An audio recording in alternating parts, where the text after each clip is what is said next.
made sure there was someone with her all the time. It was my privilege to spend the whole of Mum's last night beside her, but Gabriel and Julie were with her when she breathed her last about 7 a.m. Sunday. Mum's strong faith in God was reflected in the fact that she died holding a crucifix and a pair of rosary beads in her hand. Mary, Mum, mother-in-law, auntie, grandma, great-grandma, you were a person of great love and faith.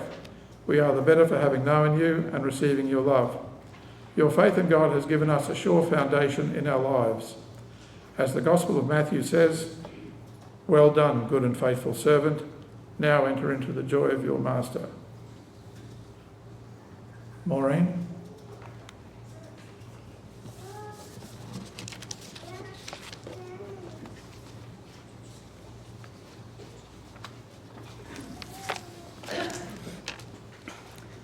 When someone dies, and particularly if they are a high-profile person, there is often talk of their legacy and what their achievements have been.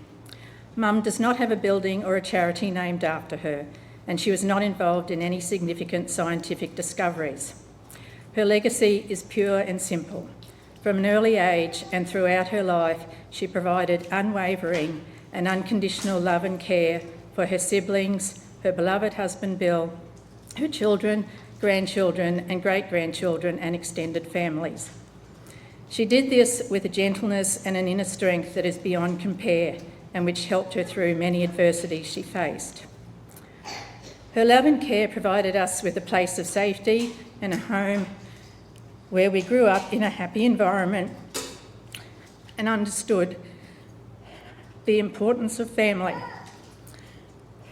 which is easy to take for granted, but which I appreciate more as Peter and I enjoyed time with our 2 beautiful children, their partners and our 5 grandchildren. By example, Mum taught me many important lessons in life. While I sometimes would resort to the near enough is good enough theory, Mum was closer to being a perfectionist. She would get frustrated with us if we decided to do things our way rather than what she thought was the right way, or in other words, her way. But from her, I learned that if something is worth doing, it is worth doing well and to the best of your ability. And if you are going to make a commitment to something, then you see it through to the end. I remember from primary school days, Mum would love listening to Blue Hills on the radio, and this transitioned to soap operas on TV. I fondly remember when I was on study leave days from work, I would make sure I studied in the morning, and Mum and I would then sit down for lunch and watch Days of Our Lives and Young and the Restless together. And she would keep me up to date with all the storylines and the characters when I was back at work. She even ventured into so-called reality shows as the television became her companion, particularly in the later part of her time in St Vincent's. So we heard all about The Block, My Kitchen Rules, and to our horror, even Married at First Sight. She was still on top of current affairs and definitely had an opinion on politicians and local and world events. It's probably a good thing she did not get to see the results of the recent US elections, so no need to say any more on that. Apart from teaching us good manners, respect and kindness, more importantly, she gave all of us the gift of her time, always putting the needs of others ahead of her own.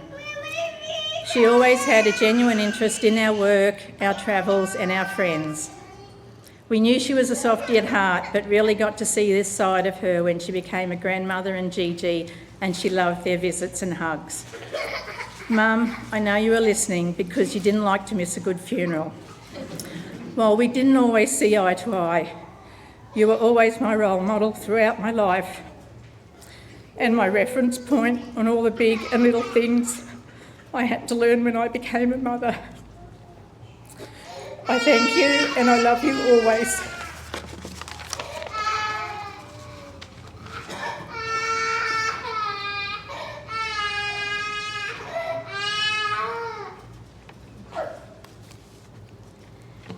I just want to thank everybody for being here with us today too, to reflect on how Mum might have touched your life as well as ours. David did mention some people who had flown up with us. up to be here, and I think he forgot Andrew and Margie, who are here from Sydney too.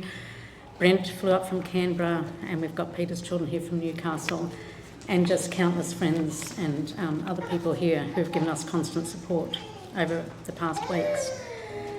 We also have 2 interpreters here this morning, Olivia and Danny, who are interpreting for Brent, our deaf cousin. Brent has come up from Sydney. We grew up with him, and it is because of watching Brent grow up that I became a teacher of the deaf. So thanks for being here to those interpreters. We've had many beautiful messages of condolence over the past couple of weeks, beautifully articulated comments about what a special lady Mum was. The 2 words, though, that have kept coming into my mind when you think of words to describe Mum were love and family. There was the love she had for her own siblings, as has mentioned before, and their families, and we're grateful to have many of our cousins here today who have their memories of Auntie Mary. Family was incredibly important to Mum, and she loved nothing more than being at big family celebrations. As a teacher who has worked with many families, I realise how lucky we were to have the family that we had and a mother who couldn't do enough for us. As we got married and had our own families, we have had endless support, constant love, and we've watched Mum share in the joy of her grandchildren's many achievements, and more recently the joy of watching new great-grandchildren grow and develop, and that's one of them just there.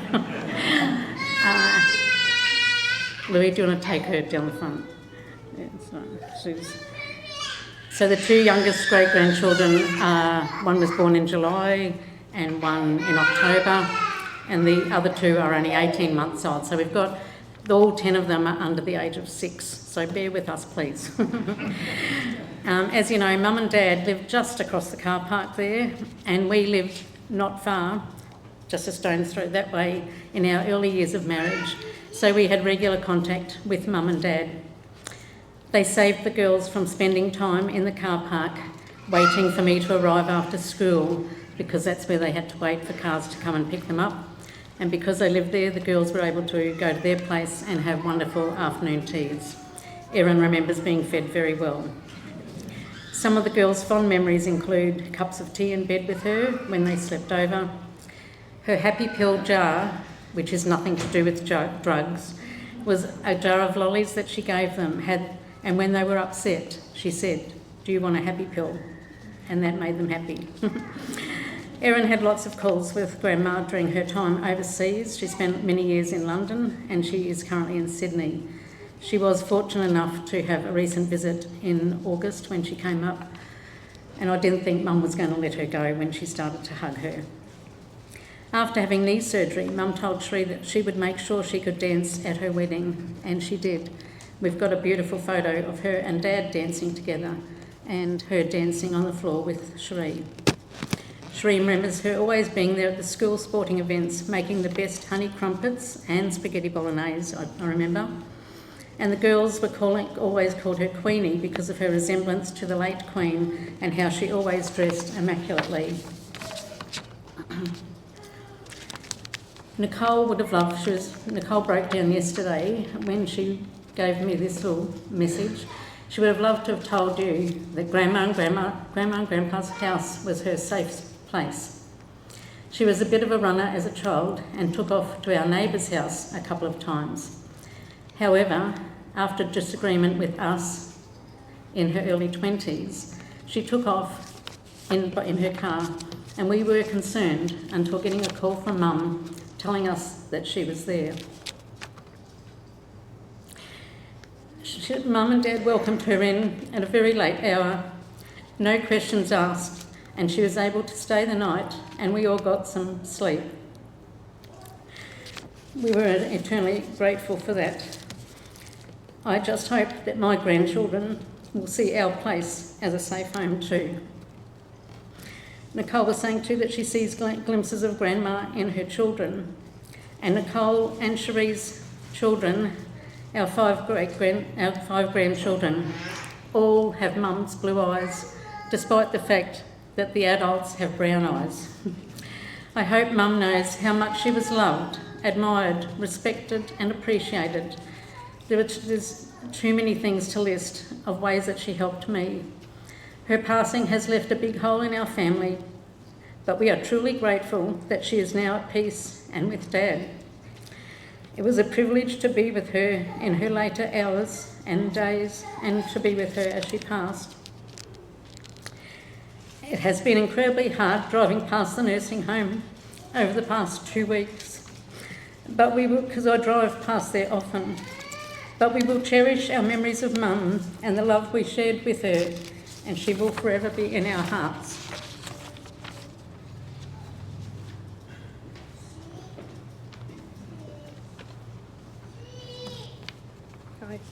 Mum to me was a woman who gave a great amount of herself to others by giving love, offering her support both emotionally and physically, and being a woman who allowed the deep faith in God to guide her in the way that she lived.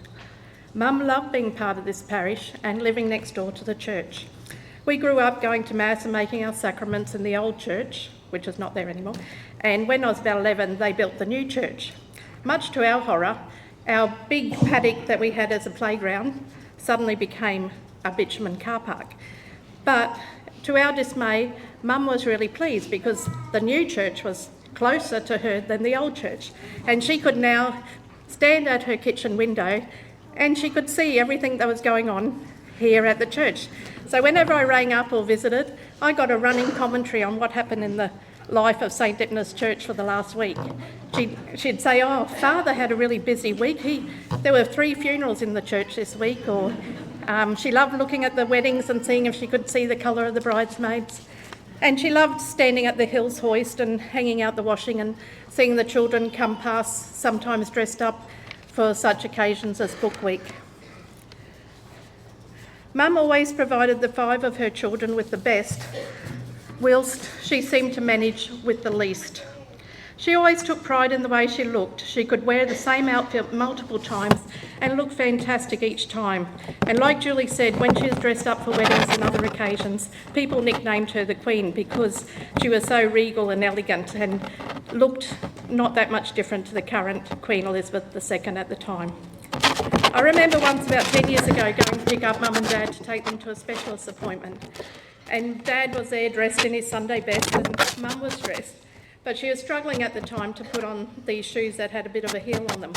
And I said, "For heaven's sake, Mum, just wear your flat shoes. You know, you're in your 80s. You don't have to dress for style. You can dress for comfort these days." And she turned to me and said, "I just don't want the doctor to think that I've let myself go."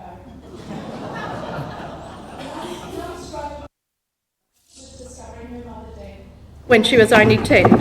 Her mother, who had 7 children at home, was suffering with very high blood pressure and was only days away from giving birth to her 8th child.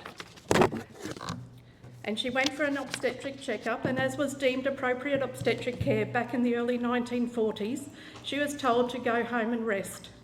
The next day, Mum and her older brother found Mum dead on the floor.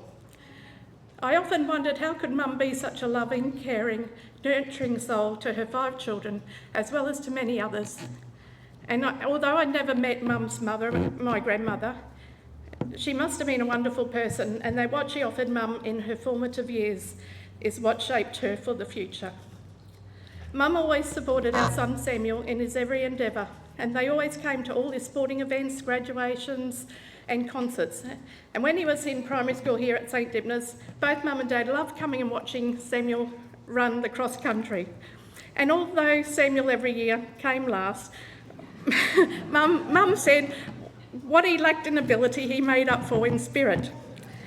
Well, it was his last year of primary school when he's in year 6, and I was over in the car park talking to some of the other mothers, and we're watching the children as they came up the driveway. And Mum and Dad had gone over and they'd positioned themselves in line with the finish line so they could see him finish. So when I finished talking to the ladies, I went over to find Mum and Dad, and Mum was just bursting with excitement. She couldn't wait to tell me that Samuel had come 4th last. He had done a personal best, and she could not be more proud. She just could not wait to go and give him a great big hug, a hug that on normal circumstances, he would be very embarrassed, but because it came from his mama, there was a great mutual delight. A few days after Mum's palliative care was commenced, I had a lovely visit to her where I was able to tell her what I wanted to say to her and her to me. One of the questions I asked her was if there was anything she wanted for her funeral, and Mum's only request was to have Henry Rill sing Ave Maria and Judy Craven to play the organ, and I'm very grateful. We are all very grateful that that is going to happen today. Mum, my overwhelming emotion with your passing is one of deep gratitude. You are now reunited with our wonderful father, your soulmate Bill. He will be thrilled to have you back by his side, to have and to hold from this day forward.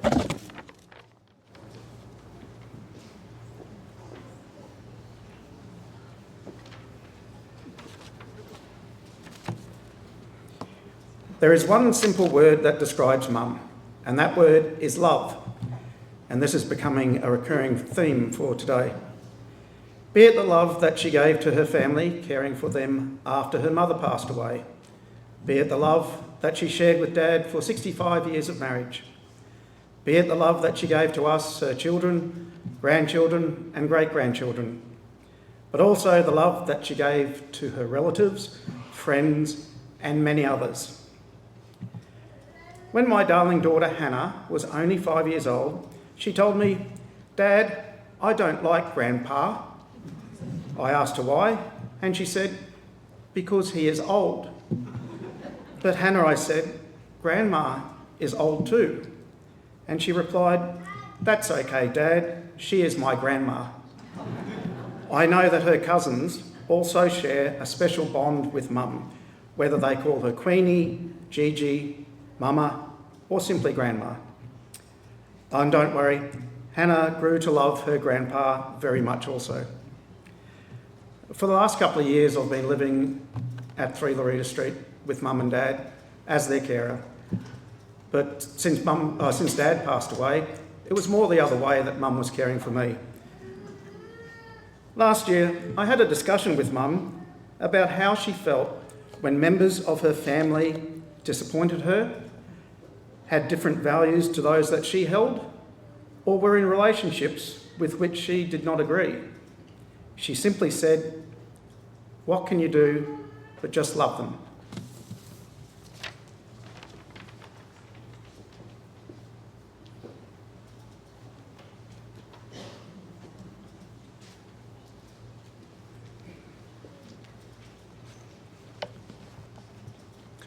This is from Mary's brother Neil and his wife Jan.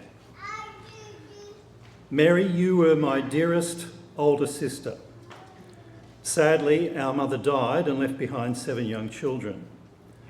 Our father was serving in the army at the time, so we all needed to spend a short period of time together in an orphanage. Although just a young girl yourself, you then became my mother for life. Years passed and we both married and had our own families. Over the years, our families shared many wonderful times together and developed strong bonds which continue to this day. You and your dear Bill were there for us many times over the years. Your care and support, so generously given, was always much appreciated. Mary, you are much loved and will be sadly missed by your one remaining sibling, Neil, sister-in-law, Jan, and nephews, Paul and Brent. We will treasure all the precious memories you leave with us. At peace now, in God's care, and together again with your beloved Bill."